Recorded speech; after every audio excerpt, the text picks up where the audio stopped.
What is going on, Notre Dame fans? I'm Tyler Horka. That's Jack Sobel with blueandgold.com, Blue and Gold Illustrated. Jack, should be a pretty different tone to this YouTube video, I would say, today, to this podcast than we had a week ago. Felt like the sky was kind of falling after Notre Dame lost 16-14 to NIU at home.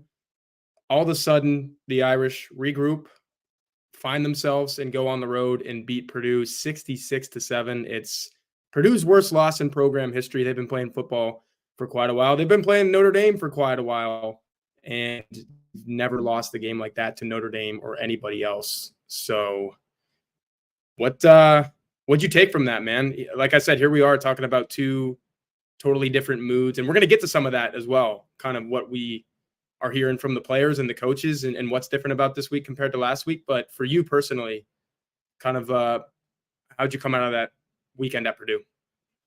I'm cautiously encouraged for Notre Dame. I would say, like, I feel like in the aftermath of the NIU game, we all collectively as a beat and Notre Dame fans as a fan base kind of forgot just how bad Purdue was supposed to be. Like, they were picked 18th in the Big Ten for a reason. So this game should always have not been close. But obviously we didn't expect what happened. I think as Marcus Freeman pointed out, like, maybe the most impressive thing was that after winning the first half 42-0, they won the second half 24-7, which is just very impressive to keep your foot on the gas like that with the subs in. Purdue, for God knows why, didn't take its starters out. So I think it's really impressive that the backups did what they did. There was a quote on that.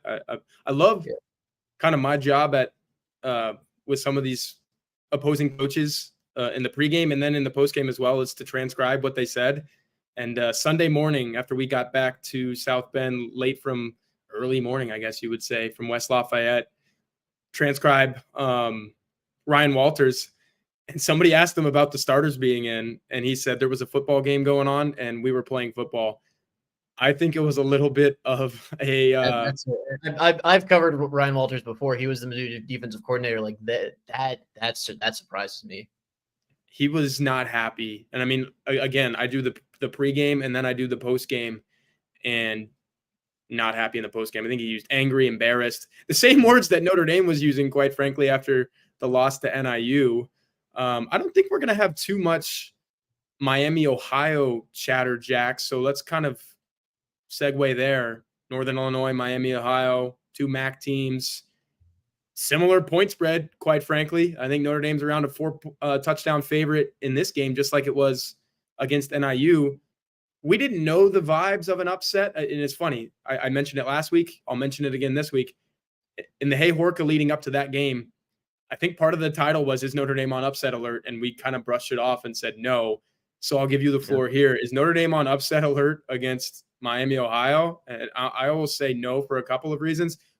One, I do think, just like you did against Marshall and Stanford in 2022, you've kind of learned your lesson, and at least for the same season. Obviously, Notre Dame didn't learn its lesson to the degree that it needed to, because it happened again in a subsequent season.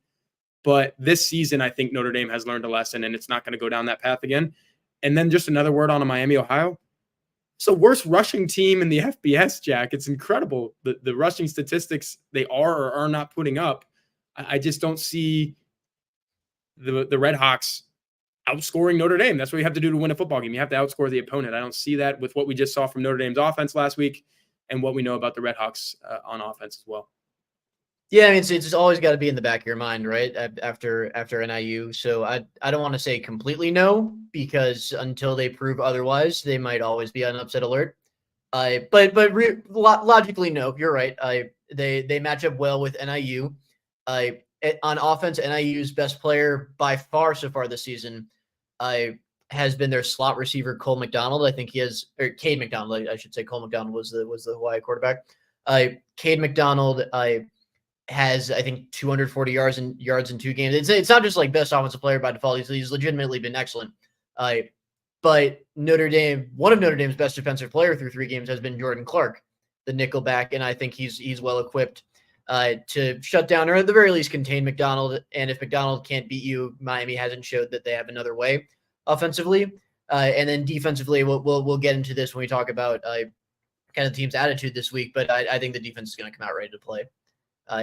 And then on the other side, on offense, Miami's actually been a really good pass defense and a really not very good run defense. So Marcus Freeman talked about they ran so much because that was the best way to beat Purdue. It's the best way to beat Miami of Ohio too. So they're going to pound that run game. The 3-pronged attack, I think that's really starting to become their identity. So logically on paper, I don't think they could lose to Miami of Ohio. Hey, speaking on paper, shameless plug. Go to blueandgold.com. We posted. We posted, but that works. What'd you say? Honestly, unintentional plug, but that works. Yeah, unintentional as well. Ton of Miami, Ohio preview content at blueandgold.com. A ton of really cool things to see at Auggies locker room. There's another segue. We're full of segues in this show so far, Jack. It is a Notre Dame home game weekend for the next 2 weeks. You've got this one, you've got Louisville, and if you're coming to South Bend, you're going to want to go to Auggies locker room. We know you love Notre Dame memorabilia and one-of-a-kind Notre Dame items that you can only find at one place. That is Auggies locker room. Auggies locker room has moved to a new location as of last fall. Come see Auggie and his new store at 1733 North Ironwood Drive in South Bend, right across from the campus. Takes you 2 or 3 minutes to get there. Really convenient location.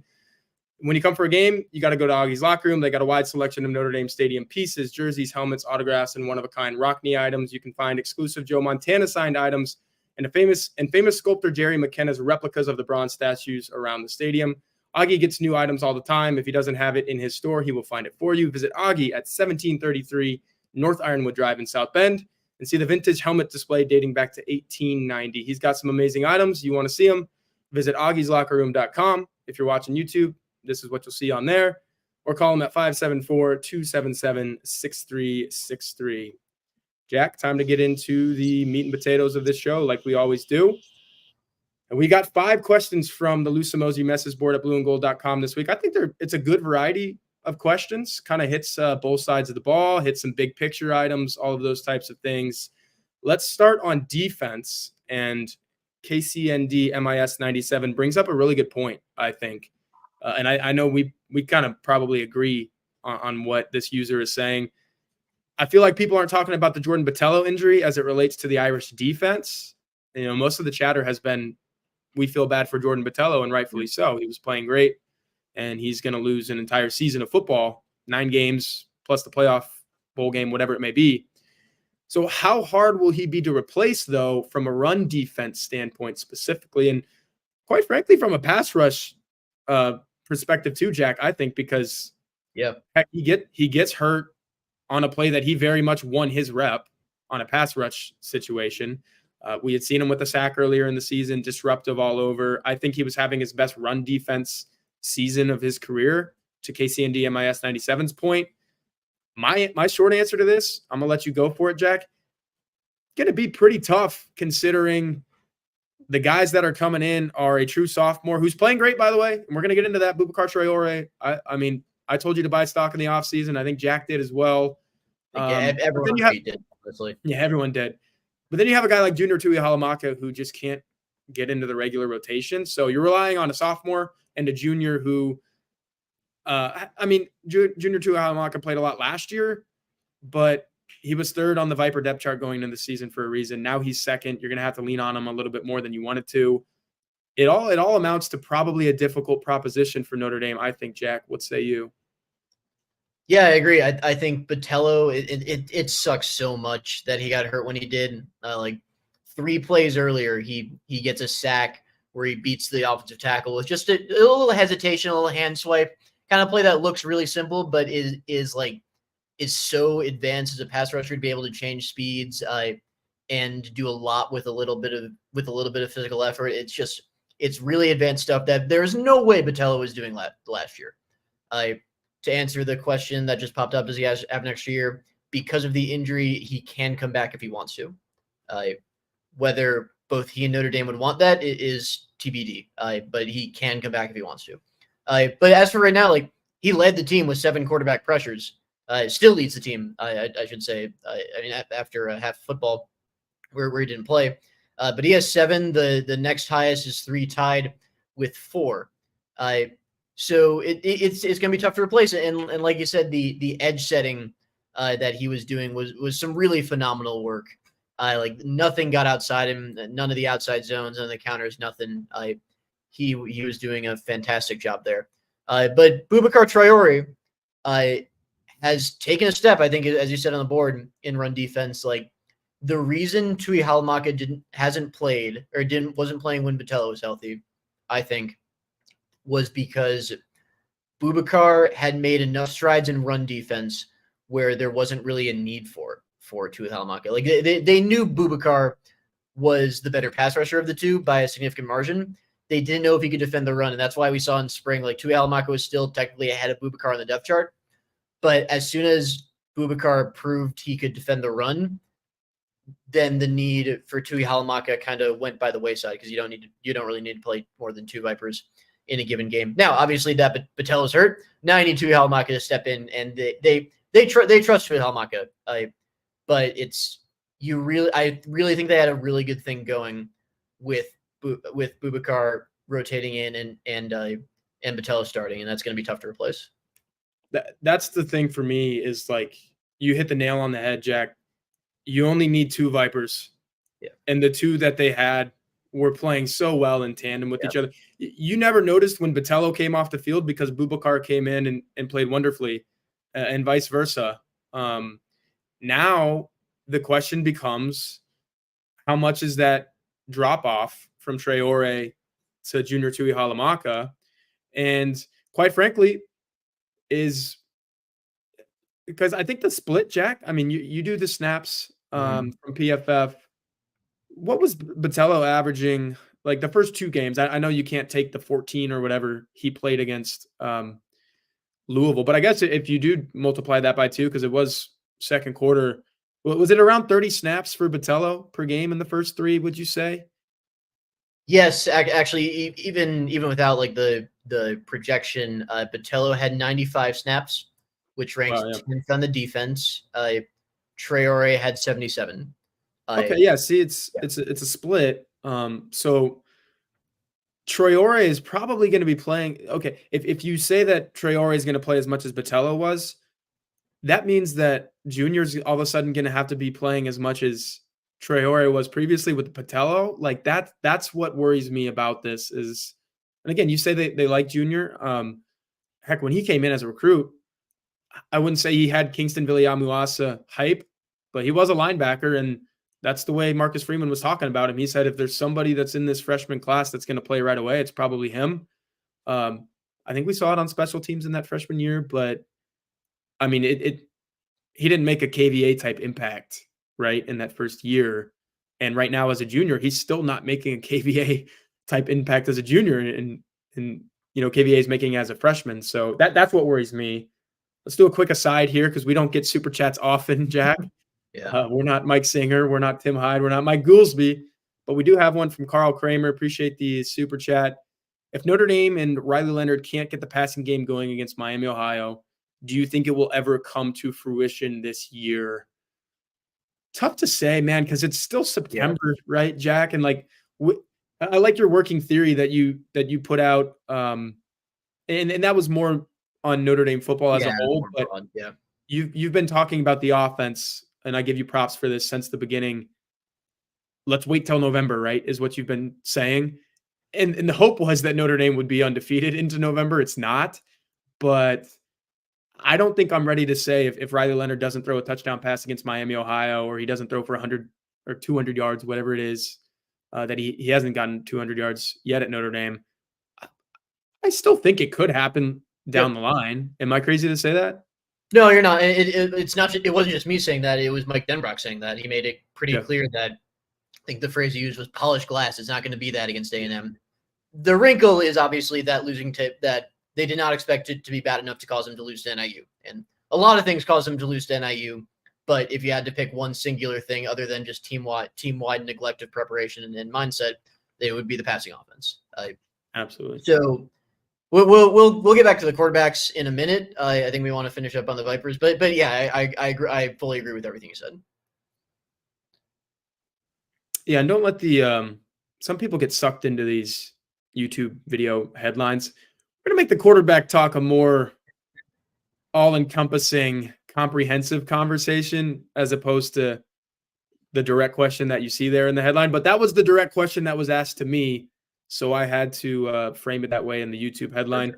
We got another super chat from BC. $20. Appreciate you, BC. I'm giving you a super chat because y'all do a great job. Jack, I never was like a waiter or anything, a job where I regularly got tips. I did get tips working at a golf course, cleaning golf members' golf clubs, and that was a thrilling feeling. It's a pretty thrilling feeling to get a super chat like that, is it not? No, it's a very nice feeling in BC. We really appreciate your support and just everyone's viewership. Because we out there are a lot of Notre Dame YouTube shows, many of which do a great job, and we appreciate you spending your time with this one. Yeah, we appreciate that for sure. Jack, like you said, finishing up on the Vipers, I think I've said my piece. That's my one worry is you had such a good 1-2. Do you have a good 1-2 now? I'm not sure.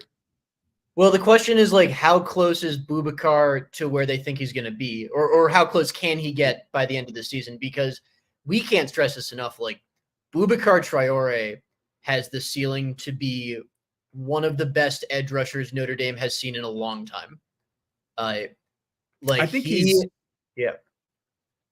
Isaiah Foskey with a little bit more, I don't want to say pizzazz, but like Isaiah Foskey would just get to the quarterback, get him down, 11 sacks. Like, you don't look back and say, oh my gosh, Isaiah Foskey did this outside of that one game where he blocked like 3 kicks in one game. I think it was UNLV a couple seasons ago. It was magnificent.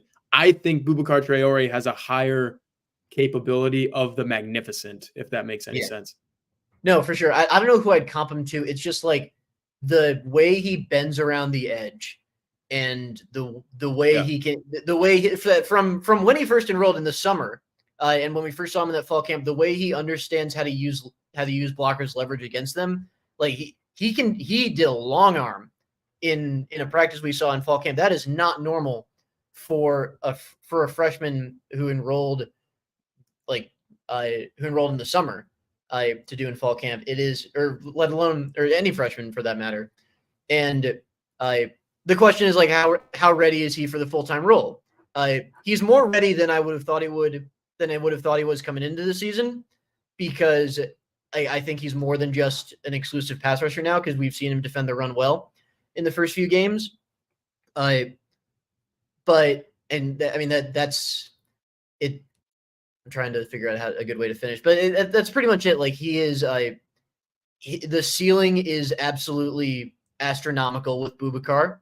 And while Botelho's injury is terrible, and there really isn't a silver lining for this season, the long-term silver lining, which was still the case if Botelho was healthy, was that they have like a legit dude who can take over games as a pass rusher.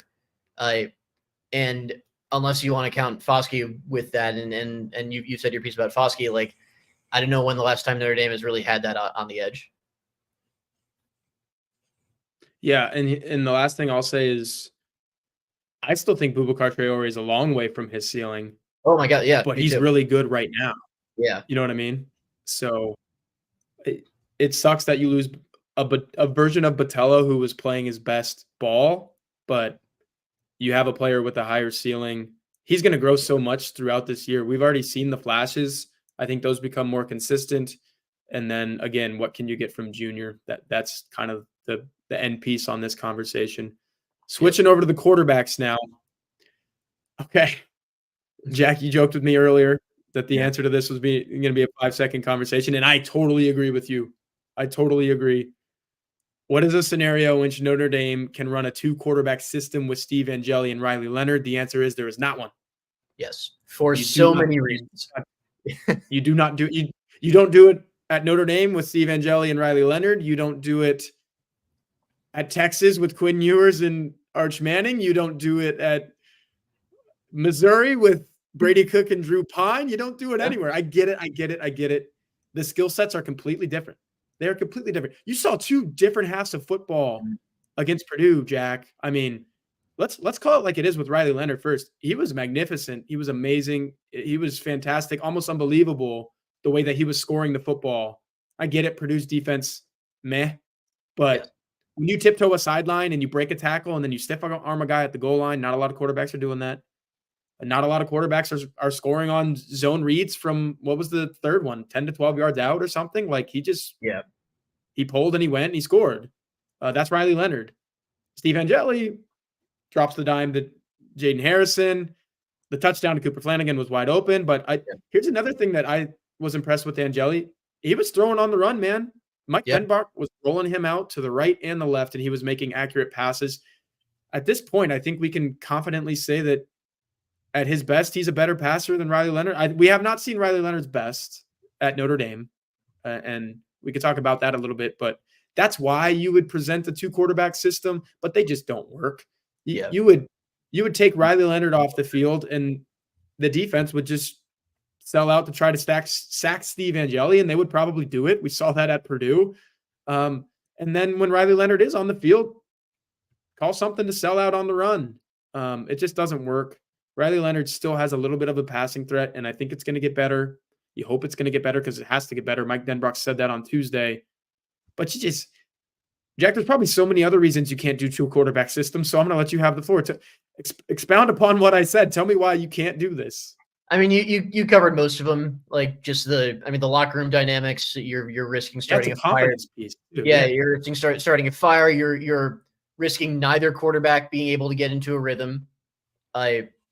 It's just such a bad idea. And we love Arafan, obviously. Arafan's an excellent poster. I think Arafan probably knows the answer to this better than anyone. Like you just can't do that. What we should do is really talk about the quarterbacks, mostly Riley because he's a starter, but also Steve. Riley's performance. And I'll let you say your piece before I say mine because I've been talking for a bit. Riley's performance really told you what the vision is. Not that his performance was what they hope he's going to be at the end of the season because he obviously wasn't perfect, especially through the air. But his performance was a reminder of what the vision is. Absolutely. And here's another thing, and I'm going to pull up Notre Dame's schedule here if I can, because I keep hearing people say what Notre Dame did against a Purdue with Riley Leonard running the football. Oh, it's not going to work against the rest of the schedule. Let me take this comment off here. It might. Like, I think they can do the same thing against Miami, Ohio. Louisville's a little dicey, man. Notre Dame couldn't run the ball at all against Louisville last year, but they didn't have Riley Leonard to do it. Like, Sam Hartman was the sitting duck, and they keyed in on the running backs. Maybe Riley Leonard's able to do something different. You can run on Stanford. You could probably run on Georgia Tech. Navy, Florida State is awful. Awful. Virginia, Army, USC. Like, Jack, that's why I say all that. Yeah. You said Notre Dame laid out the vision, the blueprint for what the offense can be with Riley Leonard. I think you can do that, not to 362 yards, whatever it was, 100 yards for Riley Leonard rushing in one half. Not to that degree, but if he's healthy enough to do it, I think they're going to run him a lot.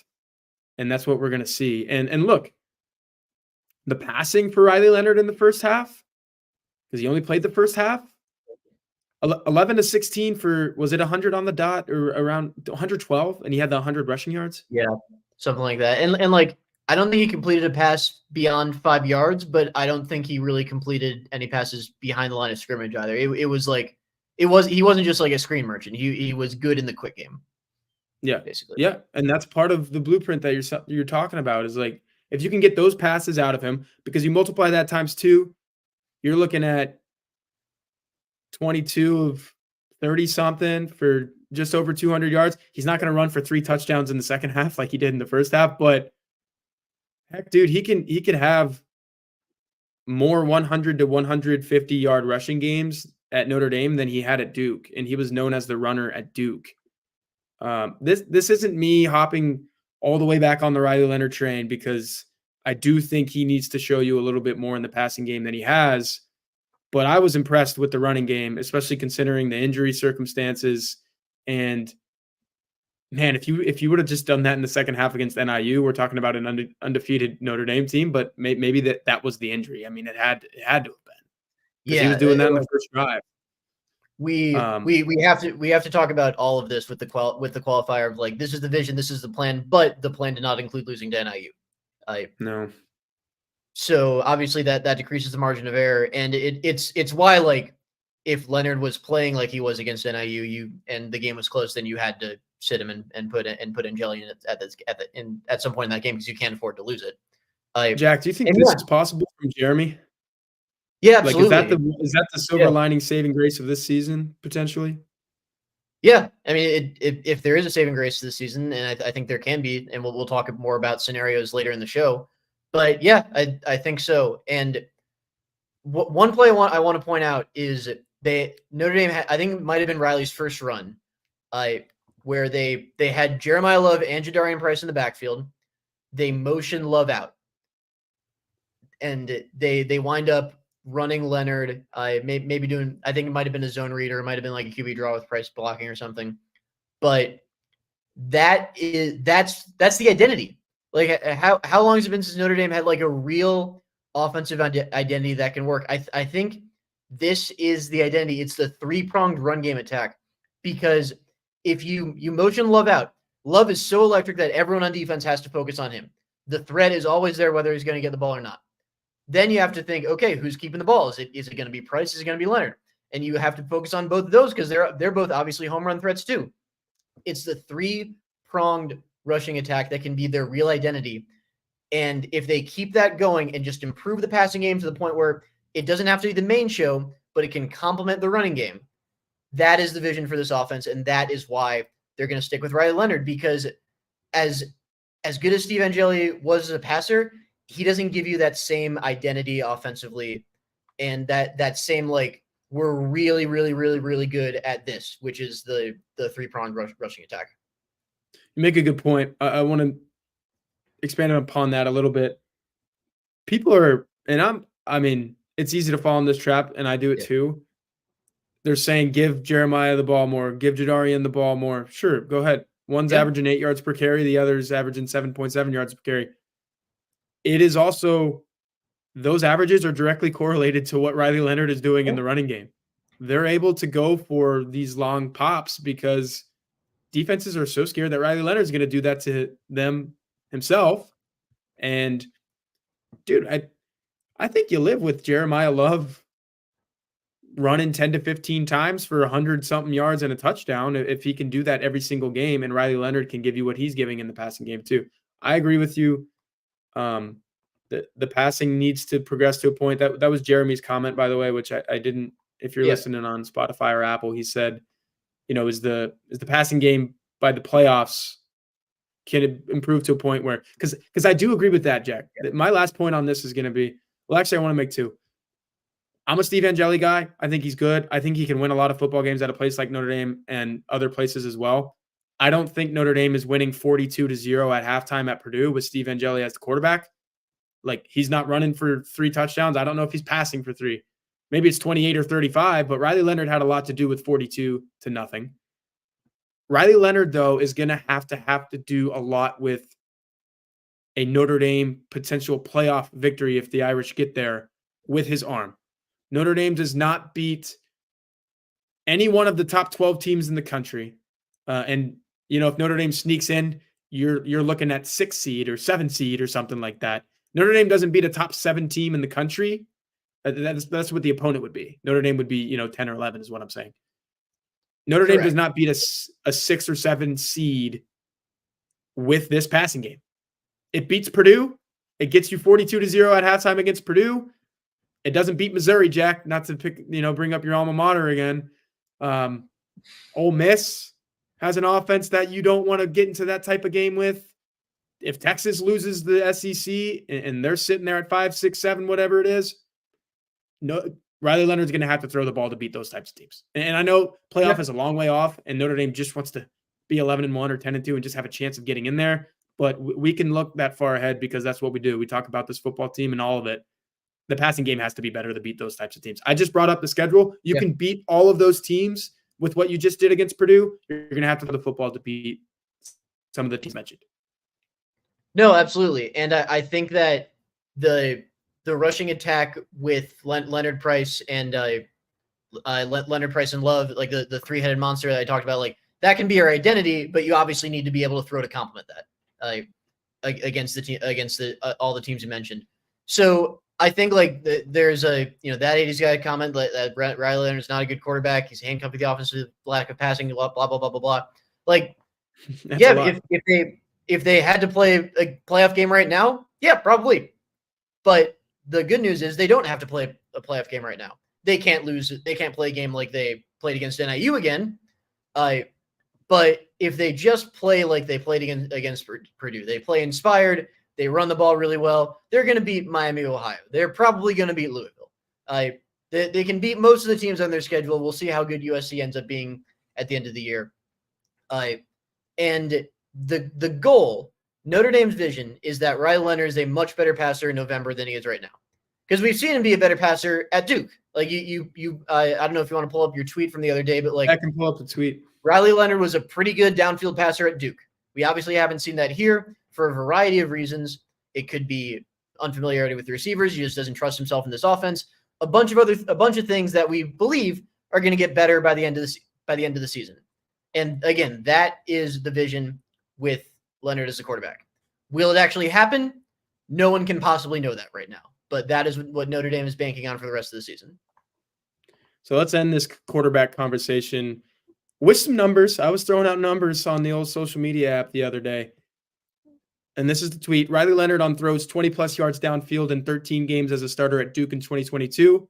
He was 21 of 51. That's 41.1%. 10 touchdowns, 2 interceptions.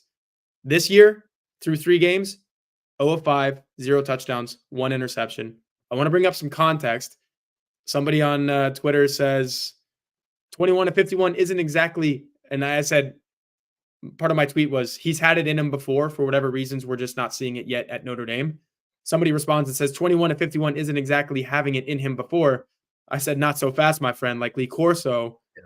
I said, yes, it is. In Aaron Rodgers' most recent MVP season, 2021, Rodgers was 29 of 73, 39.7% on throws 20-plus yards downfield, 7 touchdowns, 3 interceptions. Leonard's statistics are all better than that. And then they were like, hey, that's the NFL. This is college. Why are you making that comparison? That's stupid. Well, I just wanted to, say, hey, even in the NFL, yep, people don't have those numbers that Leonard had.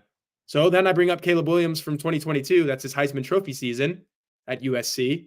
36 of 86, 41.9%. Sounds familiar. 6 touchdowns, 3 interceptions. Case in point, Riley Leonard was a good downfield passer at Duke in 2022. That's his only full season as a starting quarterback. He did it. He did exactly what Aaron Rodgers did to win MVP. He did exactly what Caleb Williams did to win the Heisman Trophy. And guess what?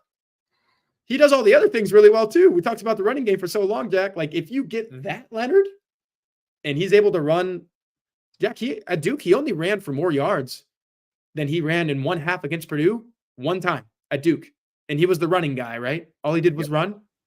He has an opportunity to run better in Mike Denbrock's offense with these players around him. This offensive line, which by the way is injured but still good. There's good players up there. The downfield passing, man. And I wish there was another question about that on here because we can't take up too much of our time. But the downfield passing, if it was there, Riley Leonard is one of the top 10 quarterbacks in college football. Again, like you have to think about where this team's going to be in November. And on offense, I will always believe it is better to be really, really, really, really good at one thing and develop the other thing and just have an identity. Again, I keep using that word. The identity is there. The other side can be built up throughout the season. Here's the problem with that, and it's not my problem. It's the problem that everyone in this chat and everyone on our message board and everyone on that social media app that I just pulled up has. They don't like the identity, Jack. Is that fair? Like they don't like the tailback quarterback is what they're calling them. That's no, for sure. You can not like it if you want, but it works. Like you can you can't win the playoffs. If you improve that passing game, which is exactly what you're saying. You can't win in the playoff with a passing game like it's been the first 3 games. You can absolutely win in the playoff with an identity based on the 3-headed rushing attack and the passing game as a complement. And I think like we can't it's so hard to preach patience after they lost to NIU because that was absolutely not something any of us anticipated happening, nor did Notre Dame. But here's the thing though to that, Jack. I'm sorry, keep going. You're rolling. But this is my last piece. Like they expected some of this. Some of this in September was absolutely expected. And abandoning it now, would just be the wrong move, and that's why Notre Dame's going to stick with it. I want to give a shout out to our friend JJ Post and a subscriber to blueandgold.com. And he's right. He said the NIU loss is either going to be the greatest thing that's happened to Notre Dame, especially in 2024, or what Notre Dame is, a foreboding sign of the future.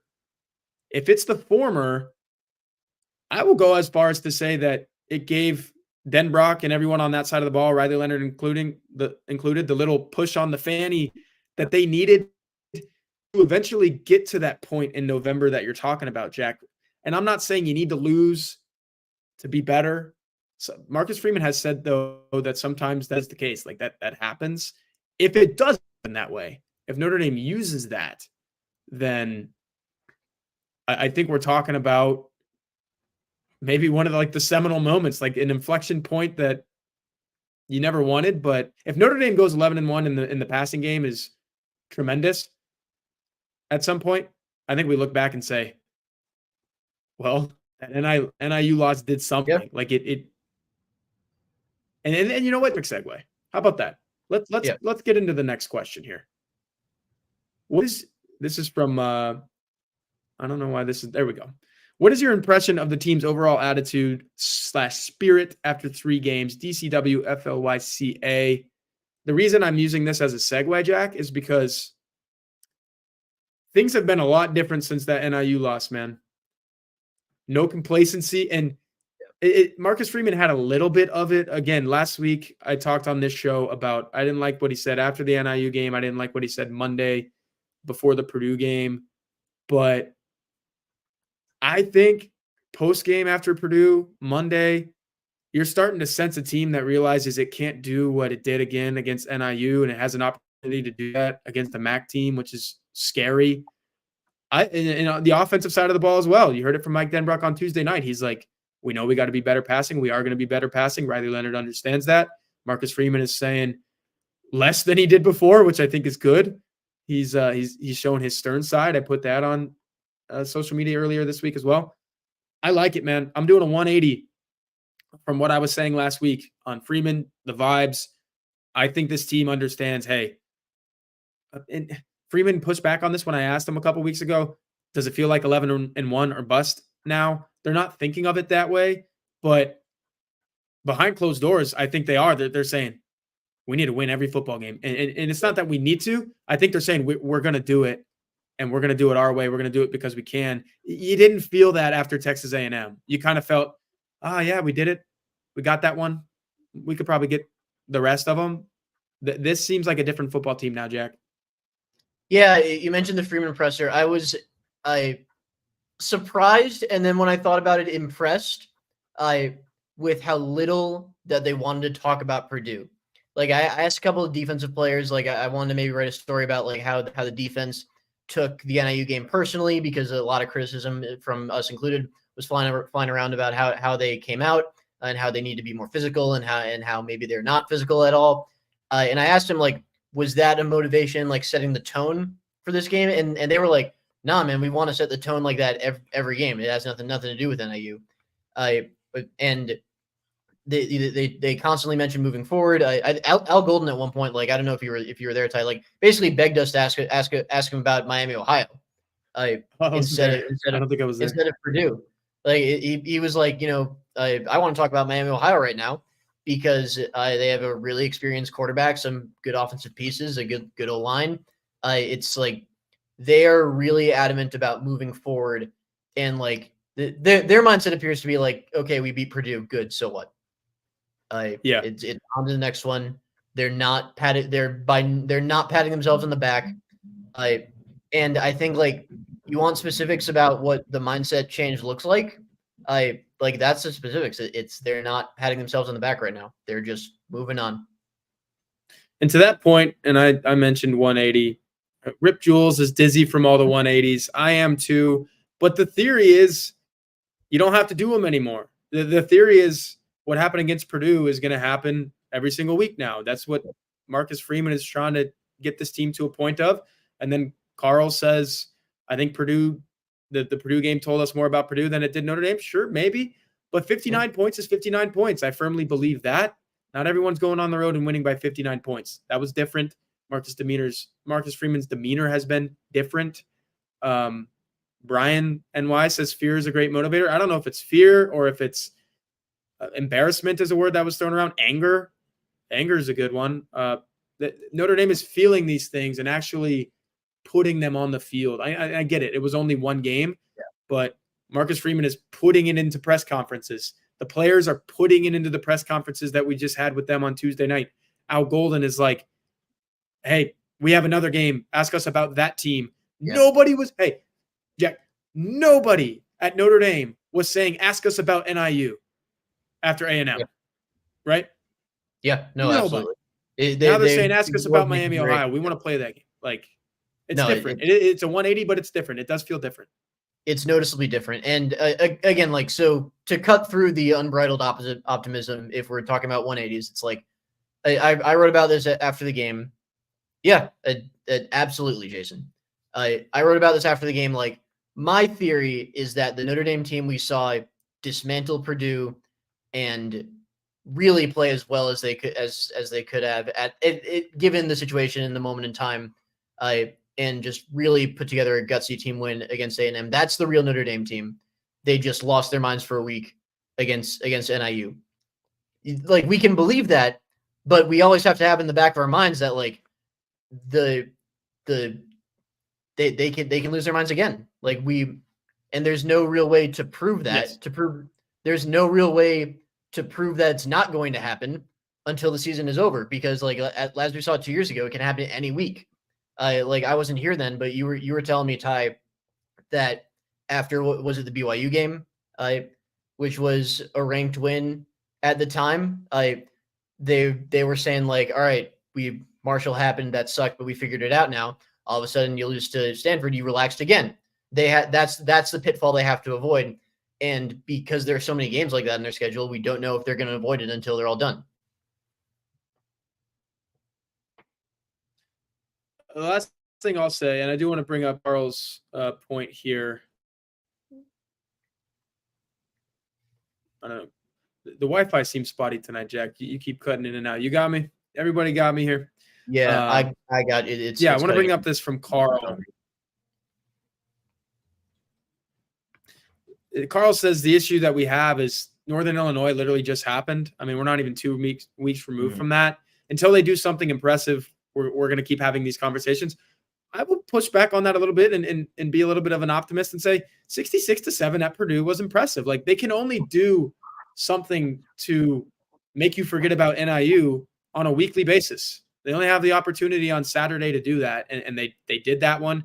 What they have to do now is take care of Miami, Ohio, and then you have to most likely be a ranked Louisville team, unless they trip over themselves against Georgia Tech this weekend.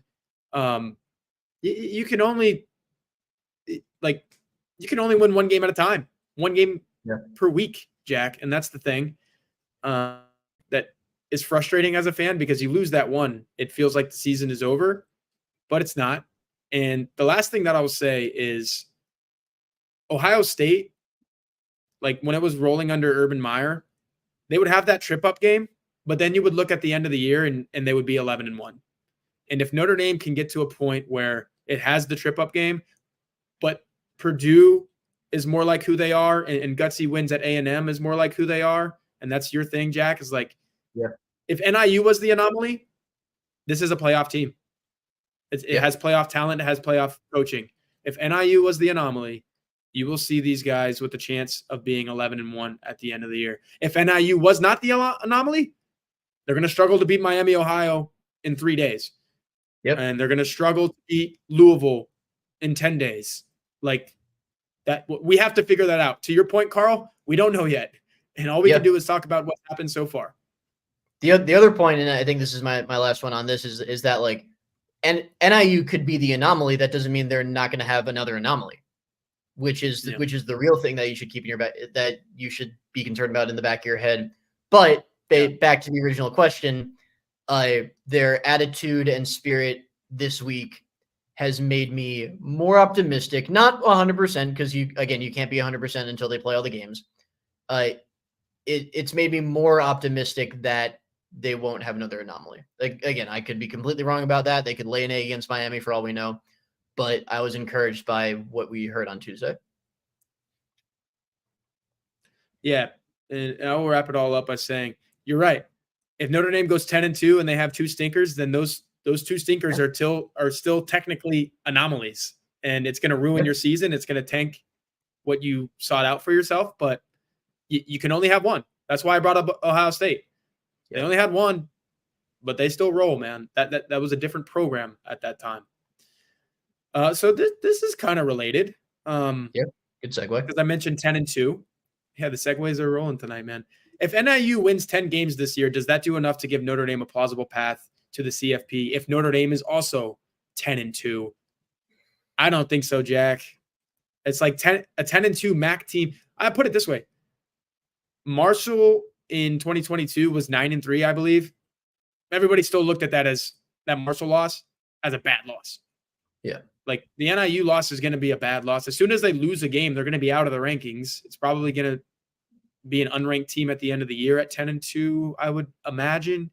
A MAC team 10-2 unranked. That sounds right to me. Well, I mean they're ranked now, so who knows? Yeah, but like the first loss, they're out. Yeah. And then maybe they slide back in at like 8-1, and then they lose again, and then I think they're out again. Yeah, we'll see. Who knows? Like typically a few group of 5 teams are ranked towards the end of the year, I think. And the win over Notre Dame gives them a lot of credence there. I'm not a big rankings guy anyway, so I'm gonna leave that part out of it. 10-2, Jack. Like, does Notre Dame get in at 10-2 in any scenario? Like, maybe if NIU runs the entire table, that helps. But if NIU is also 10-2 and Notre Dame is 10-2, I don't think that helps Notre Dame at all. Like, I think Notre Dame has to go 11-1 to make the playoff at this point. And that's not all NIU related. That's Georgia Tech looks bad. Florida State looks bad. Like, who are you going to lose to, Jack, the rest of the way?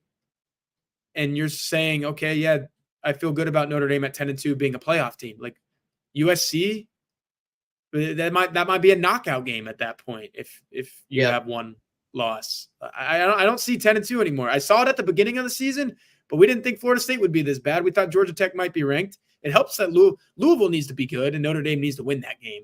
Then if Notre Dame is, what would that be, 4-1 after Louisville if they win that game?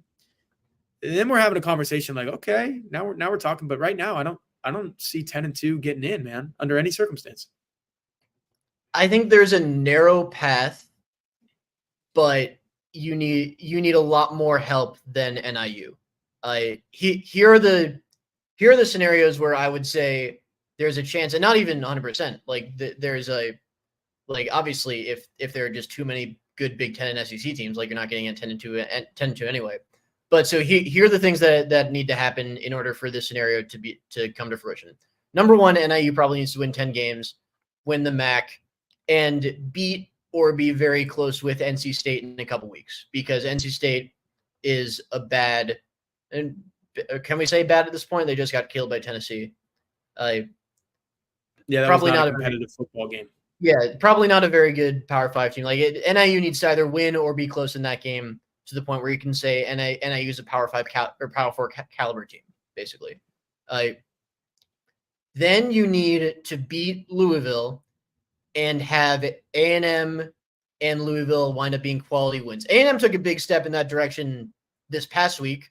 I know Florida's probably not going to win a lot of games because their schedule is insane and they're not very good. But like we said with Notre Dame, a road win against a non-Vanderbilt SEC team like that, that's a good win. Or non-Vanderbilt, not Mississippi State team at this point. But the other thing is that the loss probably has to be USC, and that USC team has to be, like, I think, undefeated heading into that game. Because like you said, if USC is 10-1 entering that game, then that becomes a knockout game, probably. Mm-hmm. And that's the scary part, because I don't think USC schedule is tough. I mean, the Big Ten schedules are tough. I don't think USC is going to be undefeated. And true. So like that is the scenario. Like NIU wins 10 games and is ranked in the back end of the top 25 at the end of the year. You roll the home slate, and A&M and Louisville, you can realistically say are quality wins because we know Florida State's not going to be. And the loss is to like a top 5 USC team. And even then, it might not be enough. The bottom line is for Notre Dame to have any sense of security whatsoever, you have to win the rest of your games. And I never like losing the last game of the season, especially for a Notre Dame team that doesn't play conference championship weekend. That would be a long waiting game for Notre Dame. If you're 10-2 and your last loss is the last game that you just played, I don't like that. But again, circumstances will dictate that. How good is USC? What's USC's record? Are they in? How do you look in that game? So I don't want to spend too much time on this because this is so hypothetical and so far down the line, but I think we had a good conversation about it. I do want to bring up this, and it has a naughty word, so I'm not going to say it. But Tom Frawley says, Horka, how much do you feel that Freeman has learned his lessons this season? Do you trust him not to crap the bed? Mm-hmm. That is everything that we're going to find out in the next 9 games. Because like I said, if Notre Dame goes 11-1 this season, I don't care what the schedule is. Yes, he learned his lesson. They won. What would that have been? 10 games in a row. It would have been 10 games in a row. Would be. And 11-1 is 11-1, man. It's big time. I didn't pick Notre Dame to go 11-1 this season because I felt it would just be another incremental progression for Freeman from 8-4 to 9-3 to 10-2. If he goes 11-1, I think he's learned his lesson. Has he learned his lesson if he goes 10-2? I'm not sure. That goes back to the conversation we just had. Who did they lose to? How did it look? So yeah, Jack, any thoughts on has Freeman learned his lesson? Yeah, I would agree. I would agree with you that there's nothing he can possibly say that would convince us yes. There are things that he and the team have said, and we just talked about this, that make us think yes, but you can't prove it until you win the rest of your games, or at the very least, the rest of your games you're supposed to win. Yep. He's got to do it. I mean, it has to happen. For Notre Dame's successful season at this point. Again, I picked 10-2. So like the media man in me would take that. But after you lose that one, I think it's ironic. You lose that game, all of a sudden expectations get higher because there's more pressure. There's all these different things. So that's where Freeman is at. Last question is kind of off the cuff, oddball question, but it's related to a lot of what's going on with the offensive side of the ball for Notre Dame right now. Jack, why does it seem like every other program in America, they get these elite wide receivers to grow on trees, but Notre Dame cannot do this? This is from Nighthawk ND Fan 69. I've been wondering the same thing in my 4 seasons on the beat. Like, and this is what I wrote on the message board. I think the top tier in recruiting rankings at any position, we're using wide receiver as this example. Like the 5 stars are the 5 stars. They're legit. Who's the Jeremiah Smith at Ohio State? Yeah, legit. He's the number 1 receiver in the country. He's showing it. The kid who went to Alabama, is it Ryan Williams? Ryan is that Williams. his name? Yeah, one of my best friends is an Alabama beat writer, so I know all about Ryan Williams. He is something. And you probably know about Wingo at Texas. I know absolutely nothing about Ryan. Nope, okay. Nothing. You don't know about Ryan Wingo. He's a football player down there, man. He's already doing it at Texas. The drop off, they were all top 10 guys, I think. Cam Williams is sitting there at like 11 in the on 3 industry ranking. I could pull this up for the visual, I suppose. And I think, if I recall correctly, borderline top 10. Yeah, but he's not the 5-star, and you have to get one of those like 5-star guys that come in, they play right away, they change your program. That's the way I see it. You still hope that Cam Williams would have been that guy. Turns out he's not, though. My take on this is it has to happen, because once it happens once, it's the Ohio State thing, man. I don't want to keep hyping up the Buckeyes on this show because nobody that's watching this wants me to do that. But how long have they been doing this? Marvin Harrison Jr. and Emeka Bubacar, all these guys come in and they do it right away, and they get more of them. Jeremiah Smith is going to be the latest. He's going to the league after 3 years. He's going to be phenomenal. He's that guy. Notre Dame has never done that. The recruiting is different. I get it. Those guys go to schools like that. They don't go to Notre Dame. But can Notre Dame just get one of them? Like, can they just get one of them to do it and then maybe more follow? That's my theory. I don't know if it's as easy as that. What do you got for us, Jack? Yeah, I just think the simplest answer is they haven't recruited any. Cam Williams could still be that just because he's not that guy right away. Like, I think, like we do. I mean, again, I will say this over and over again. I'm not a scout. I'd heard from our guy Mike that maybe Cam Williams could be a guy right away. We could see pretty clearly at the first practice in spring that he was not going to be that guy right away. And that's fine. Like, he's 18, 19 years old right now. I don't know exactly when his birthday is, but he's probably 18 years old. That was Nighthawk ND fan 69's point in the question that he asked me was, the Ryan Williams kid is 17 or 18 years old. Like, why isn't it happening at Notre Dame? I think he's just a different athlete. He's one of those top tier guys, and Cam Williams was like right there. Again, like, everyone's journey is different. Like, Freeman, that's right from Freeman's mouth to this show. Like, you'll bring up obviously different position, but as a freshman, Xavier Watts was a wide receiver who wasn't getting any playing time. Now, and do not take this to say Cam Williams moving to safety, but like right now, Xavier Watts is one of the best defensive players in college football. So you just have to have patience with a guy like Cam Williams, because like everyone is different. Like, just because Cam Williams isn't that guy right now doesn't, and that's not to say he's going to be a Jeremiah Smith or a Ryan Williams. Like, it doesn't mean he's not going to be something like that eventually. So you don't know. For what it's worth, I think the wide receiver core right now is good. I think their numbers are like, I think again, he had that drop, but I think Jaden Greathouse has played really well this season. He's been better than his numbers would show. Number one, because the passing game hasn't been good. Number two, because as someone I think mentioned earlier on the show, he had that big play called back as a holding. Bo Collins has been very good. Jordan Faison's hurt. But the fact that he seemingly won the starting job from Chris Mitchell, and I know Chris Mitchell hasn't been good, but the fact that Jordan Faison won that job is a good sign for what they think he can do this year. So I think it's good, but it was never going to have that dude because they haven't recruited. They've recruited horribly over the past 5 years before Chancey Stuckey got there. And that's a good time to bring up Tom's comment here. Notre Dame's had good wide receivers, absolutely. Mike Denbrock brought one up last night. Will Fuller, he thinks KK Smith is Will Fuller like in a way. Yeah, I don't know. Will Fuller's they really like him in that building. Was Will Fuller's timeline a slower one? Like, I know he had the really big 2 seasons maybe where he scored like 14, 15 touchdowns. Yeah, I don't think he did anything as a freshman. I'm going to look at it. Yes. So if he didn't do anything as a freshman, maybe you're looking at a KK Smith as that guy, or a Cam Williams, Micah Gilbert. I don't know.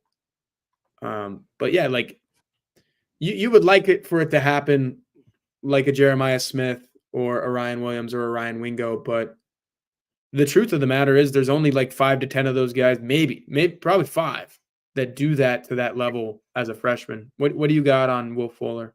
Will Fuller played in 6 games, caught 6 passes for 160 yards and a touchdown, which is more than Cam Williams is going to have this year. But the next year, 76 for 1,094 and 15 touchdowns. The following year, 62 for 1,258 and 14 touchdowns. That's not a normal year 1 to year 2 leap. But again, you just have to, with these true freshmen, you have to understand that being awesome right away is not the norm. In that most guys redshirt for a reason, because it's really hard to jump right from high school competition to college competition and be a good player. It's just a fact. Are you on like Sports Reference or something right now? Yeah, Sports Reference. Where'd you look? Look up Chase Claypool real quick, and we'll close with that. Want to do it, but okay. Sorry, you have PTSD from the Bears experiment. Was he a slow burning guy? Is my question. Yeah, 5 for 81 his freshman year. I'll look at Michael Floyd now. Yep. Michael Thanks, Carl. Floyd. Floyd. Michael Floyd is actually a pretty heavy contributor as a freshman. He caught 48 for 719 and 7 touchdowns. So he was a very heavy contributor. But again, like he's the exception. Like, yeah, there are a lot of star players who don't do anything as a freshman. Golden Tate, fine. You are on it tonight. You're the stats man tonight, Jack. Golden Tate, 6 for 131 and a touchdown. So very similar to Will Fuller. And then jumped to a 1,000-yard season as a sophomore. Hey, and you said that Cam Williams is not going to put up numbers like that as a freshman. I don't know. They could be blowing out Navy or Army and they get him into a game and all of a sudden he has a 70-yard touchdown like at Tobias Merriweather or something. But obviously you don't want to compare Cam Williams to Tobias Merriweather, but it is possible for him to put up a number is all I'm saying. But Ryan Williams and Ryan Wingo, those numbers aren't coming. That's the frustration. We get that. But Jack, I think you laid out why you got to kind of cool the jets on that take. And it probably will happen for a Notre Dame wide receiver as a freshman. Rico Flores, I wouldn't say did it last year because the numbers were so thin. That's why he had those statistics that he did last year. But I would bet on Notre Dame getting a guy like a Cam Williams who actually does come in and you can't keep him off the field. Like if they can get a Cam Williams, who is the number 11 wide receiver in the country, they can get another 11 wide receiver in the country who's actually ready as a freshman. So if that's your worry, they don't grow on trees. Notre Dame will pluck one from a tree at some point. So I don't know if you got anything else, Jack. That's all I got. No, I think that's about it. All right.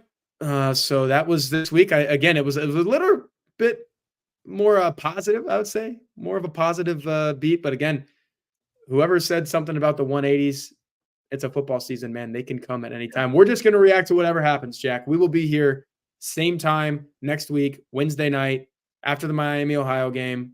Win, loss, draw, those don't exist anymore, but we would still be here. So we appreciate you guys being here with us. Carl Kramer's putting in a pick for 58-7. I'm not going to go that far, but go to blueandgold.com on Friday. We usually do our staff picks on Friday, so you'll see that there.